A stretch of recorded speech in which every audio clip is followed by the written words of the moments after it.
The bell rang. Then it died. Simon looked toward the hall. "Check it," he said. Peter moved to the front door. He opened it. No one there. He closed it, locked it. Lady Bantry said, "Odd sound. Short ring." Reverend Clement nodded. "Not the usual pull." Miss Marple said, "Record the time." 8:12, Lady Bantry replied. Gloves were on the side table. Simon said, "Drying from earlier." Juliet stood by the stove. "Cocoa ready?" Peter sniffed the pot. "Sweet." Michael entered from the back hall. His boots were wet. He carried a red cloak. Simon said, "Late." Michael said, "Snow slowed me." Simon pointed to a peg. "Hang it." Michael hung the cloak. Miss Marple stepped closer. "Paraffin." Michael said, "Old storage smell." She said, "Fresh." Peter poured cocoa into a mug. Juliet added sugar. Michael took the cup. He sipped. "Too much." Inspector Slack entered. "Bell?" Reverend Clement said. "Could be rope trouble." Slack asked, "Who touched it last?" No one answered. Sergeant Lake wrote notes. Miss Marple pointed to the nutmeg jar. It was clean. She said, "Not from a seed." Peter said, "Shop sells ground spice." Simon listed actions. Bell, doors, windows, cocoa, cloak. Lake wrote them. Slack watched Michael. "Stay near." Juliet checked the sugar bowl. It was low. She said, "We filled this before supper." Peter said, "Guests like it sweet." Lady Bantry opened the back door. Locked, latch secure. Lake tested the windows. All fastened. Miss Marple picked up the paper knife from the desk. She looked at Slack. Slack said, "Leave it. Prints later." She put it down. Michael stepped toward the pantry. Simon said, "Leave that for now." Michael stopped. Peter watched him. Juliet handed Miss Marple a spoon of cocoa. Marple tasted. "Wrong," she said. Juliet asked, "How?" "No oil from fresh nutmeg." Slack said, "Bell rope next." Lake left for the porch. Reverend Clement followed. Peter adjusted the cloak on the peg. He looked at the hem. Uneven stitches, Lady Bantry noticed. "Altered," she said. Simon asked, "Any footprints?" Lake said, "Not checked yet." Slack said, "We will." Miss Marple tapped her list. "Order matters," she said. Simon nodded. Lake returned. "Rope has tar." Slack asked, "Who tars rope in winter?" No reply. Juliet set the second cocoa mug down, untouched. She said, "Who poured this?" Peter shook his head. Michael leaned against the pantry door. Simon saw him. Simon moved closer. Slack stepped to the side. Lake opened the pantry a crack. He shut it quickly. A scream came from inside. The cloak lay face down. Michael was on the floor. Head turned to the side. Face pale. No movement. Flour sacks were stacked against the wall, one sack torn. Flour scattered near his arm. Copper smell in the air, tiles under him. Cold. Peter stepped closer. Simon said, "Stay back." A paper knife lay near the right hand. Blade clean. No drops on the tiles. Lady Bantry said, "No spatter." The pantry door was closed, bolt in place on the inside. Juliet pulled. It held firm. Lake tested the small window. Latch down. He pushed. It stayed locked. "No entry here," he said. Slack came in from the hall. "Who found him?" Peter raised his hand. "I opened the door." Slack asked, "Locked?" Peter said, "No." Handle turned easy. "Bolt?" "Was in. When I looked after." Slack crouched near the body. He checked the pulse. "Gone," he said. Juliet nodded. Lake marked the body's position. One chalk line for the head. One for the feet. He sketched quick. Miss Marple looked at the cloak hem. "Thread matches the earlier work," she said. Lake noted it. Slack looked at Peter. Peter said nothing. Lady Bantry picked up a flour scoop. Handle wet. She set it down. Slack said, "Don't touch anything more." Simon asked, "Weapon?" Slack tapped the paper knife. Could also be planted. Juliet examined Michael's hands. Right cuff, damp. Left cuff, dry. She told Slack. He wrote it down. Lake checked pockets. A folded note in the coat. He passed it to Slack. Slack read silently. He slipped it into his notebook. Miss Marple stepped toward the shelves. She looked at the jars. One jar of cocoa, half full, another, empty. She pointed to the empty one. Juliet said that was fresh this morning. Slack moved to the doorframe. He bent low. Fiber caught in the wood. Red wool. Simon asked, "From the cloak?" Slack said, "Likely." Lake measured from the floor. He noted the height. Lady Bantry asked, "Why bolt inside?" Miss Marple said, "To give the wrong story." Slack looked at the bolt again. He touched the metal. Warm. He ran his finger along the top edge. Stopped. Juliet said, "What is it?" Slack didn't answer. Lake crouched at the base of the door. He ran his hand under the gap. Something brushed his palm. The bolt slid by a string under the door. Steam rose. Spices fought the cold. 2 mugs sat on the table. One sugared, one plain. Juliet said, "I poured both." Mrs. Clement said, "I sweetened both." Peter shook his head. "Not that one." Miss Marple tasted the plain mug. She set it down. "No oil from fresh nutmeg," she said. Slack asked, "Packet spice?" She nodded. Lake picked up the grinder. He turned it over. Clean inside. No residue. Juliet said, "I cleaned it yesterday." Lady Bantry sniffed the sugared mug. "Too heavy," she said. Peter said, "Some like it sweet." Simon wrote notes in a small book. "Mug 1, sweet. Mug 2, plain," he read. He added, "Grinder unused." Lake opened the spice drawer. 1 paper packet of ground nutmeg inside, shop label still on. It. Juliet said, "That isn't from here." Slack asked, "Who brought this?" No one answered. He put the packet in an evidence bag. Mrs. Clement folded her arms. "I know, I stirred both," she said. Peter said, "And I watched you." Miss Marple asked, "When was the second mug poured?" Juliet said, "After the first was taken out." "By whom?" "Michael," Juliet said. Slack wrote it down. "Sequence matters," he said. Lake checked the pot. Still warm. Cocoa, dark. No skin on top. Simon asked, "Anyone add sugar after pouring?" No one spoke. Lady Bantry touched the sugar bowl, low level, granules clumped on the rim. "Not cleaned," she said. Slack said, "We have 1 mug wrong. That's enough for now." Miss Marple said, "One lie leads to another." Peter picked up the plain mug. He turned it slowly. A faint fingerprint near the handle. Slack took it from him. Lake measured the height of the cocoa pot on the stove. Steam still rising.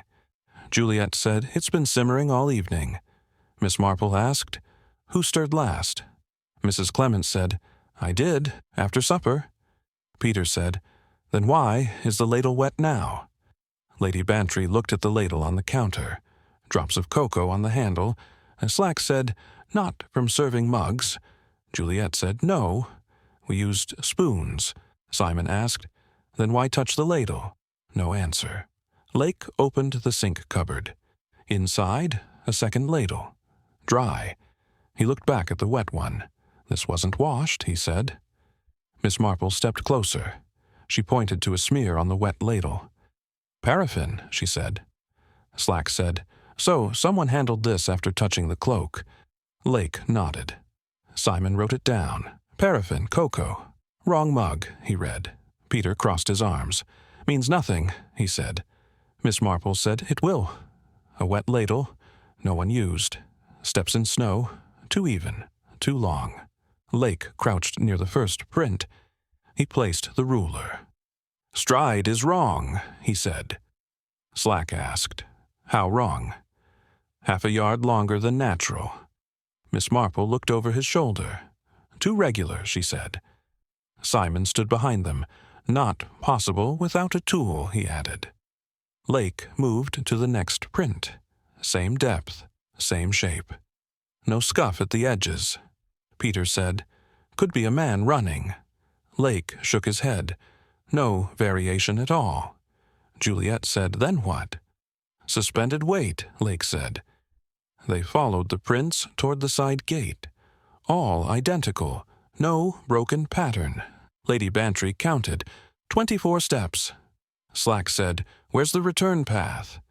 Lake scanned the ground. "None," he said. He pointed to the gate-post. "No marks here either." Miss Marple bent down. She brushed loose snow aside. Black specks appeared. "Burnt," she said. Lake pinched a speck. Ash crumbled between his fingers. "Coal cinder," he said. Simon asked, "From where?" "Not from here," Lake replied. Slack stepped to the far side of the gate. Only open snow, no fresh prints. He turned back. "They vanish at the gate." "Full stop," Lady Bantry said, "then he flew away." Slack gave her a look. "Or was carried." Peter crouched. He poked one print with a stick. Snow under the surface was packed hard. "Pressed," he said. Lake said, "Tool used to plant them." Simon asked, "Why?" "To lead us out here," Miss Marple said. Juliet scanned the hedge. Twigs bent at waist height. Lake measured. "Too low for a man climbing," he said. Slack checked the hinge on the gate. Clean. No fresh scrape marks. He stepped back. "This wasn't opened recently," he said. Miss Marple pointed to the ash trail. It ran along the prints for 6 steps. Then it stopped. "Dropped from a container," she said. Simon asked, "And the container?" Lake said, "Not here now." Peter kicked at a small mound near the last print. Soft underneath. No ice crust. Slack said, "Freshly piled." Lady Bantry used the stick to pull snow aside. Something stiff caught the tip. Lake reached in with his glove. He pulled out a broken twig. It was bound with coarse fibers. Simon said, "Twine?" Lake nodded. "Cut roughly," he added. Miss Marple looked at the end. "Could be from a household broom," she said. Slack said, "Or a prop made for this." Lake shook the loose snow from it. Short bristles stuck out, dark at the base. Slack touched one with his finger. Broom bristles, found under a drift. One gift, 2 hands, 1 name. The snow globe sat on the side table. Miss Marple turned at once. The tag hung from thin twine. She read the name. "Written twice," she said. Slack stepped closer. "How twice?" Marple pointed to the letters. First set faint, second set heavier. Lake bent down, eye level. "Different pressure," he said. Juliet asked, "2 pens?" "No," Marple said, "same pen, different hand weight." Peter crossed his arms. "Maybe fixed, because it smudged." Lady Bantry shook her head. "No smudge marks here." Simon asked, "When was this bought?" Vera spoke. "Last week. My shop sells them." Lake said, "You tied this twine?" Vera nodded. "Standard knot." Lady Bantry leaned closer. "Shop twine," she said. "How do you know?" asked Slack. "I use it for parcels. Always left loop over right." Slack inspected the knot. "Left loop over right," he repeated. Vera said, "It's habit, nothing more." Miss Marple untied the knot carefully. She held the twine ends up. One end frayed, the other cut clean. Lake looked at the globe's base, dust in the groove. He scraped it with his nail. "Not new to this house," he said. Juliet said, "I never saw it before tonight." Peter said the same. Simon stayed silent. Slack asked Vera, "Who paid for it?" She said, "Michael." He came in with cash. Peter asked, "How much?" "Exact price," Vera said. Lady Bantry tapped the tag. "First writing looks straighter," she said. Marple agreed. Second hand hesitated on the curves, she said. Lake took out his notebook. He drew the knot pattern. He circled the frayed end. Not frayed by wear, he said, by pulling. Simon asked, so retied? Yes, Lake said. Marple added, and not by the shop. Vera's smile came fast. That means nothing, she said. Slack watched her. You seem quick to answer, he said. Juliet lifted the globe. Liquid inside was clear. No flakes moving, she said. Lady Bantry said, then it hasn't been shaken. Peter asked, so why gift it? Marple said, as cover. Tag is the point. Lake opened his satchel. He placed the twine inside an envelope. He sealed it. Slack kept his eyes on Vera. Simon wrote in his book, gift, knot, retie, duplicate tag. He closed it. Vera adjusted her coat. A small bulge shifted in her bag. Slack saw it. What's in there? He asked. Vera said, shop stock. Miss Marple said, show us. Vera hesitated. Lake stepped forward. He unfastened the clasp. Duplicate twine in Vera's bag. Rope burns. Fibers on a cuff. Reverend Clement stood by the bell frame. It stopped at 8:12, he said. Slack wrote it down. Which carol? He asked. Third verse of Good King Wenceslas, the Reverend said. Lake held the rope. Tar smelled strong. He touched the surface. Palm came back sticky. Miss Marple stepped closer. Fresh application, she said. Simon asked, why before carols? No reason, unless to interfere, she replied. Lady Bantry checked the beam. A small scrape near the pulley. Lake measured it. 2 inches, he said. Slack asked, who rang before the stop? The Reverend said, I did until verse 2. Then Peter took over. Peter nodded. I rang till it stuck. Juliet asked, did you see anyone near the rope? Peter shook his head. I was looking at the hymn sheets. Lake examined the lower end. 1 knot in the loose coil. Wrong position, he said. The Reverend agreed. I never tie it there. Miss Marple looked at Peter's cuff. Small fibers clung to the fabric. She plucked one. Bell rope, she said. Peter frowned. Could be from ringing, or from moving it out of place, she replied. Slack lifted the coil. Underneath, a faint print in the dust. Small, narrow, not a boot, he said. Simon said, child? Or narrow shoe, Slack answered. Lake checked the support hooks. One had tar streaks, fresh, not dried. Lady Bantry ran a finger along the bell wheel. She stopped. A thread caught in the wood. Wool, she said. Marple asked, color? Dark red, Lady Bantry said. Slack made a note. Matches the cloak, he said. Simon said, Michael's cloak was on the peg. Lake examined the clapper. No chips, no sign of forced stop. Stopped by rope jam, he concluded. Miss Marple turned to Slack. Tar makes the rope stick. Stick stops the bell. Bell stop fixes time. Slack nodded. 8:12. That narrows movement to minutes. Peter said, I didn't leave the hall. Juliet said, I saw you walk past the kitchen door. Peter glared. I went for hymn books, he said. Reverend Clement said hymn books were in the front pew. Slack wrote that down. Lake searched the floor under the frame. 1 splinter from the beam. Fresh break.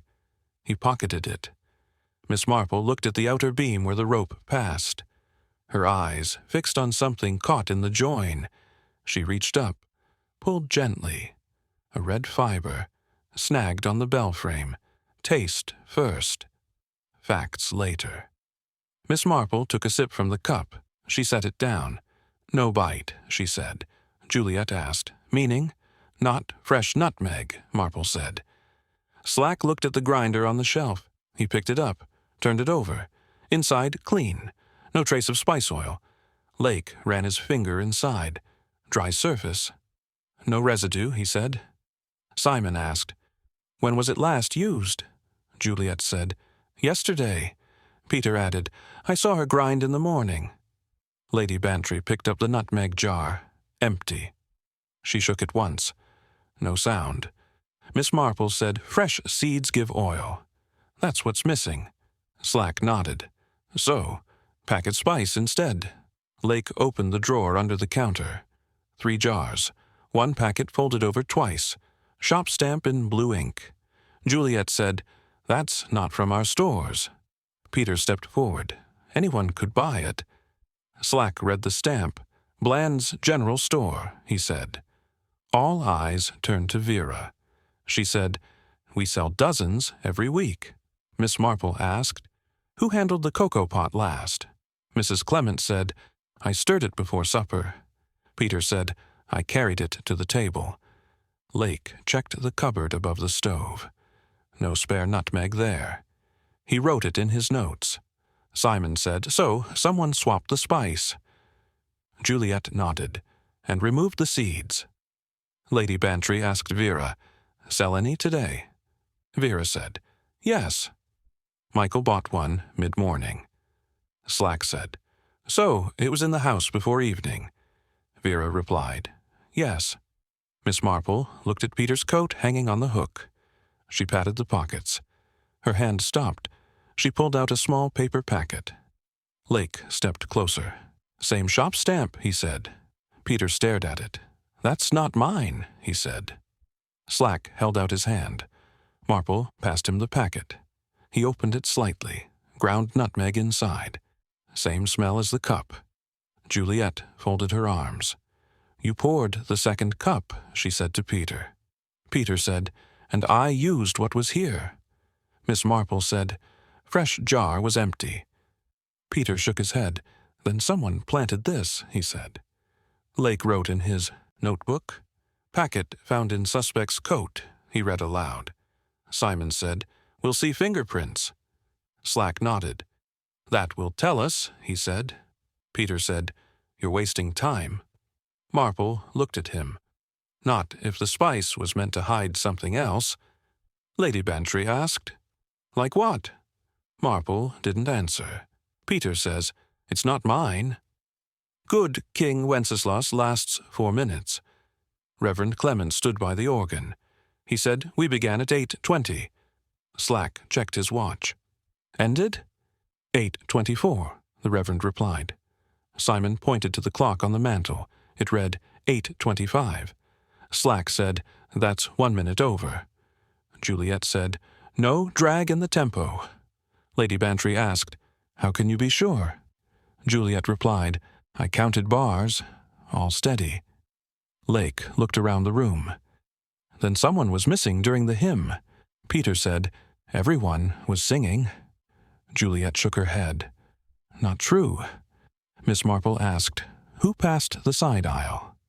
Juliet said, "I saw a shadow go toward the side door." Slack said, "Could be reflection." Juliet said, "The light didn't shift. It was a person." Simon turned to Mrs. Clement. "Were you in the pew the whole time?" She said, "Yes, and I saw movement at the far wall." Lake checked the vestry door. Hinges cold. Latch firm. "No one came in here during the hymn," he said. Lady Bantry said, "Then they left the main door." Slack replied, "Would have been seen." Juliet said, "Side door is screened by the lectern." Reverend Clement nodded. "True. From the front pew it's hidden." Miss Marple asked, "Was the side door locked?" Lake checked his notes. "It was unlocked at 8:30. Peter said, "That's after the hymn." Lake said, "No, that's when I tested it." Slack stepped to the door. He looked at the latch. Scrape marks on the wood. "Recent use," he said. Juliet said, "I saw Vera near there before the hymn." Vera crossed her arms. "I was moving hymn books." Lady Bantry asked, "Why not during the break?" Vera didn't answer. Simon said, "If Vera left mid-verse, how long?" Miss Marple replied, "Enough to reach the pantry, enough to alter the scene." Slack wrote the sequence. Verse 1, all present. Verse 2, movement. Verse 3, missing person. Verse 4, return. Peter said, "That's less than 2 minutes." Marple said. 2 minutes is enough. Lake checked the hymn books in the pew, all stacked. One had a corner bent back. He flipped it open. A folded slip inside. Slack took the slip. Blank on one side, on the other, a list of initials. Marple looked at them. One matches Michael's, she said. Juliet said, that was not here earlier. Lake logged it as evidence. Simon asked, purpose? Marple said to track who was inside and who was not. Slack asked, and... Vera, Juliet said, I told you. She was near the side door. Mrs. Clement saw Vera at the side door. Warmth shouldn't smell like lamps. Lake held the mittens. Surface, shiny. Slack touched them. Paraffin, he said. Miss Marple nodded. Rubbed in, not spilled, she said. Simon asked, purpose? To keep out damp, or leave residue, she replied.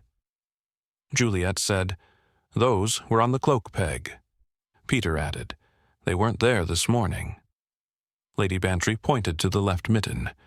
Thread loose at the cuff, she said. Lake pulled it. A small red fiber caught inside. Slack logged the fiber. Matches the cloak, he said. Miss Marple stepped to the nearest window. She flicked the latch. Wax crumbs fell. Lake caught them in a paper fold. Simon said, wax on the inside? Yes, Marple said. Then the window wasn't open from outside. Slack ran his hand along the sill. Smooth. No grit. No frost. Lake checked the frame. Clean edges. Juliet said, so entry was staged. Marple nodded. And staged poorly. Peter asked, why use paraffin on mittens? To handle something without bare fingerprints, Marple said. Lake walked to the pantry door. He looked at the gap near the hinge. A faint mark ran across the wood. Slack said, that's from the bolt string. Lady Bantry pointed to the floor under the window. No snow melt.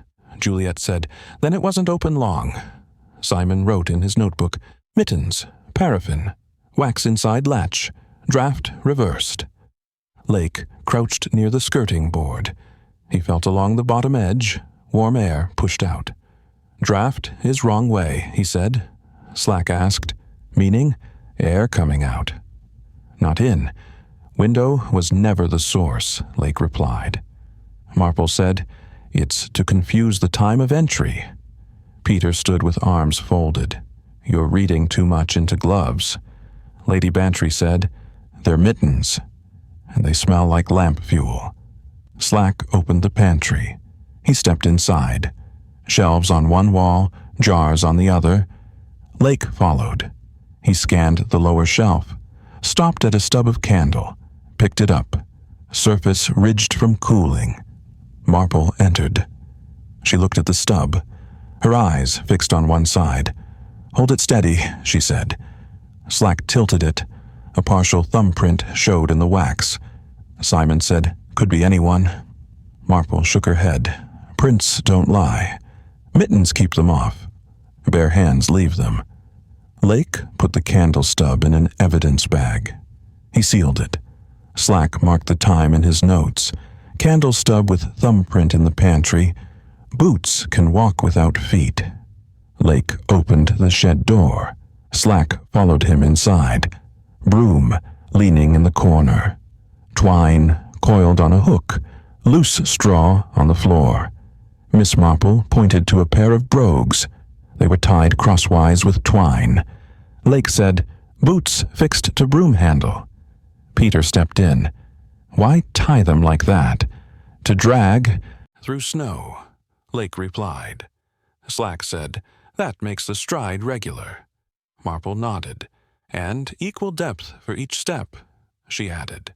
Simon picked up the broom. Marks on the handle. Where rope bit into wood, he said.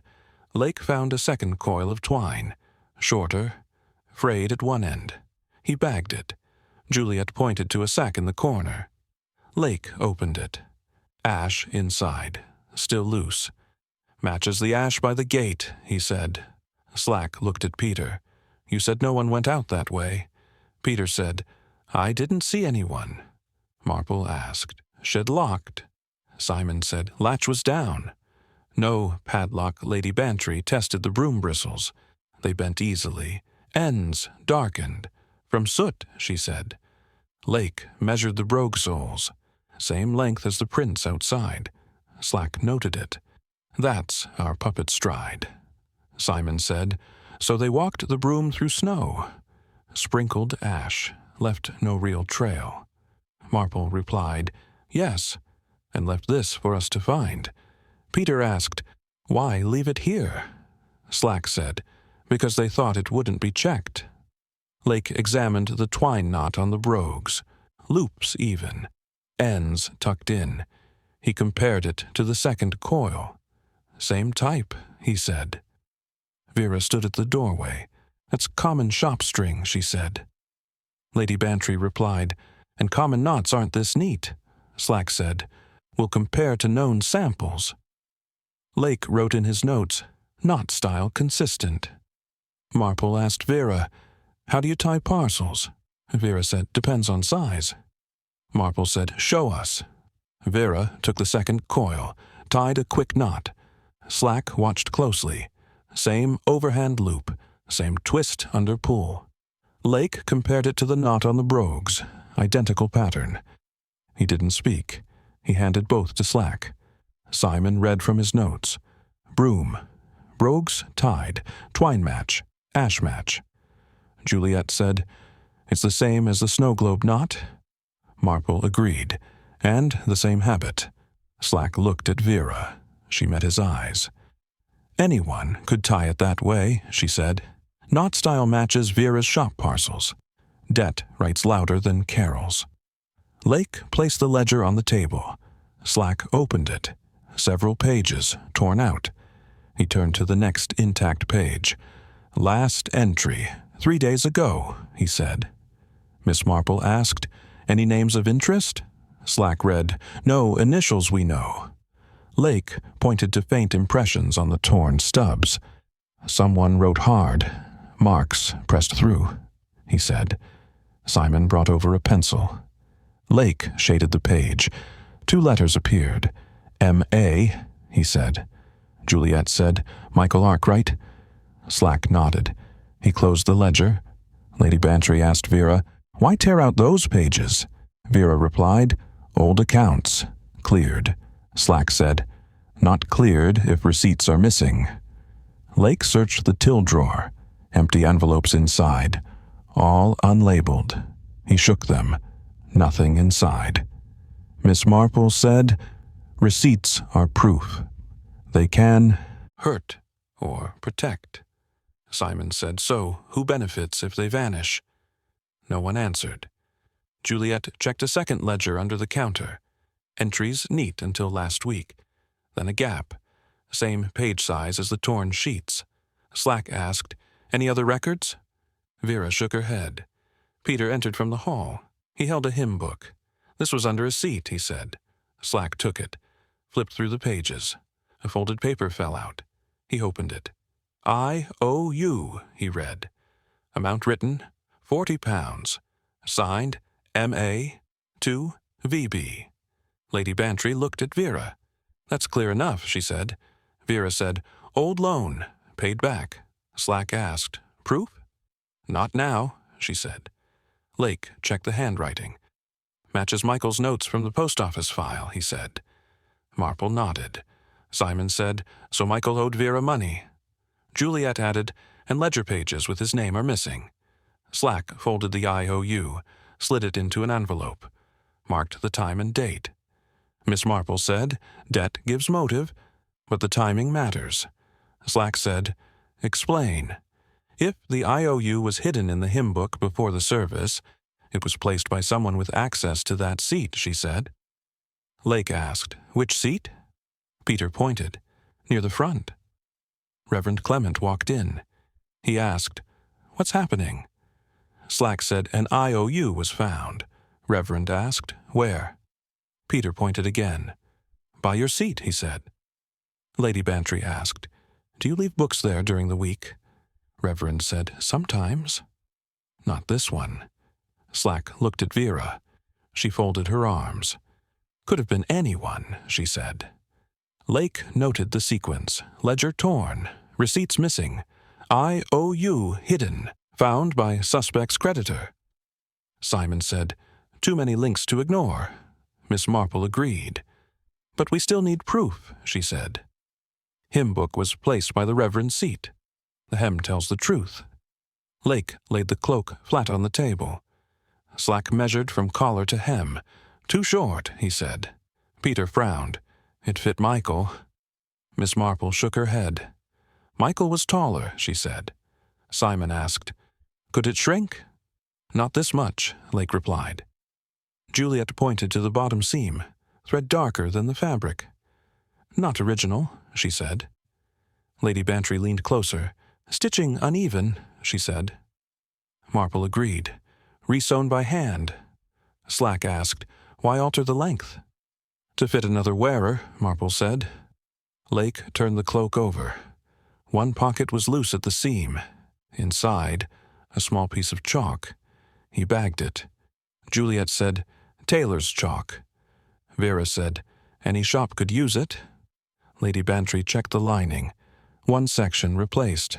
Different fabric weight. Lake wrote it down. Simon asked, "When was it last seen before tonight?" Peter said, "In the attic trunk." Slack said, "Who opened that trunk?" Vera replied, "I did." "To find decorations." Lake examined the hood seam. Thread matched the hem thread. "Same hand," he said. Marple looked at Vera's coat pocket. She reached in, pulled out a brass thimble. Vera said, "It's mine. I sew at the shop." Slack asked, "Use it on this cloak?" Vera said, "No." Lady Bantry held the thimble next to the stitches. "Fits the needle marks." Marple nodded. Simon wrote the sequence. Cloak shortened. Thread wrong. Same as hood. Thimble found. Lake checked the fabric scrap tin on the side shelf. He pulled out a piece matching the missing hem. Juliet said, "That's from the attic trunk." Slack asked Vera, "Why keep the scrap?" Vera said, "I keep all spare pieces." Miss Marple said, "Not when they link to a crime." Vera looked away. Peter said, "Michael could have worn it anyway." Marple replied, "Not without the hem showing above the boots." Lake compared the chalk piece from the pocket to the shop chalk. Same cut angle. He bagged the match. Simon asked, "Was the cloak in use during the carols?" Juliet said, "Yes, but I couldn't see the face." Slack said, "So someone else could have worn it." Marple replied, "And staged the rest." Lady Bantry asked, "How soon before the murder was it altered?" Marple said, "Close enough for chalk to remain in the pocket." Lake closed the evidence bag. Slack looked around the table. "No more questions here," he said. Marple asks, "Who wore it first?" Sugar sits to the left. Lake stood at the table, 2 cups in front of him. He pointed to the rim of one. "Spill here. Curves left," he said. Slack looked closer. "Wrong side for a right-hander," he said. Miss Marple picked up the cup, tilted it slightly. "Poor angle from the left," she said. Peter asked, "Could be accidental." Marple shook her head. "Consistent with habit, not accident." Juliet said, "Who poured this cup?" No one answered. Lady Bantry pointed to the sugar bowl. "It's kept to the left side," she said. Lake wrote it down. Simon asked, "Why does side matter?" Slack replied, "It shows the dominant hand." Marple said, "Right-handed pour leaves drips opposite the handle. Left-handed pour matches this." Lake checked the saucer. "Drip marks, same side as the spill. No marks on the other edge." Peter said, "Still doesn't prove who." Juliet replied, "It narrows the list." Miss Marple took the gift tag from the snow globe, held it up. "Letters lean left," she said.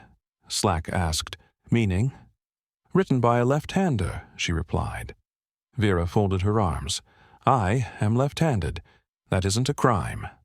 Lady Bantry said, It connects to the cup. Vera said, Only if you want it to. Lake wrote, Cup spill, left hand.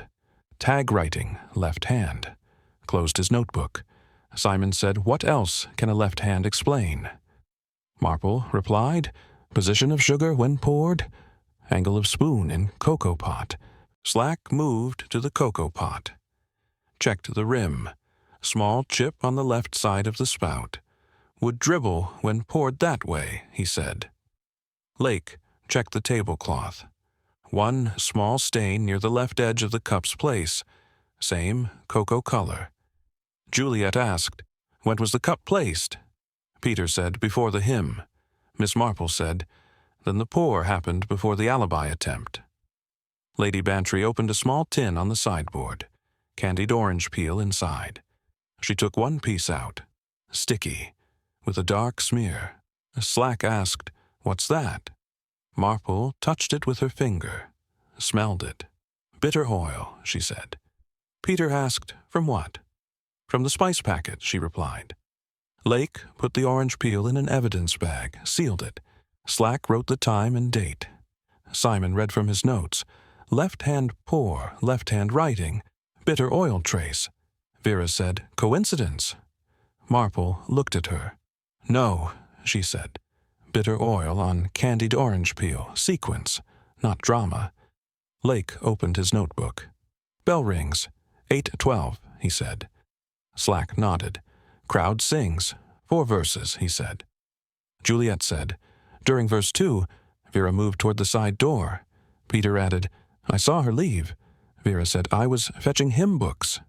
Miss Marple said, Side door is quickest to the shed. Lake wrote it down. Slack said, Next step? Lake replied, Brogues tied to broom. Carried to snow. Simon added, Ash poured along the track.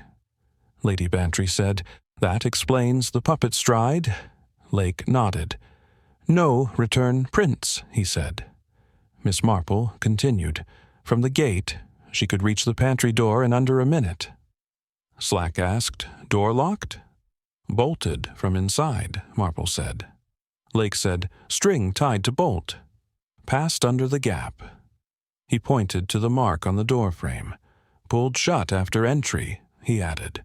Simon said, That gives the locked room effect. Marple nodded.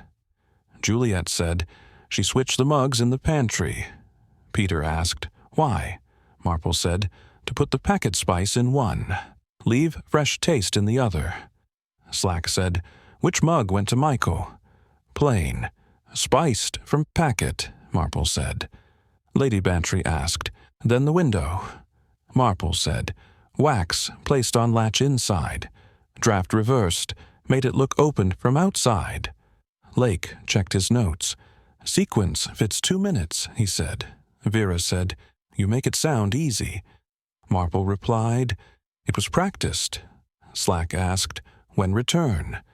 Juliet said, Before verse 4 ended. Peter said, I saw her in the pew. Lake wrote, Return path concealed by same broom and boots.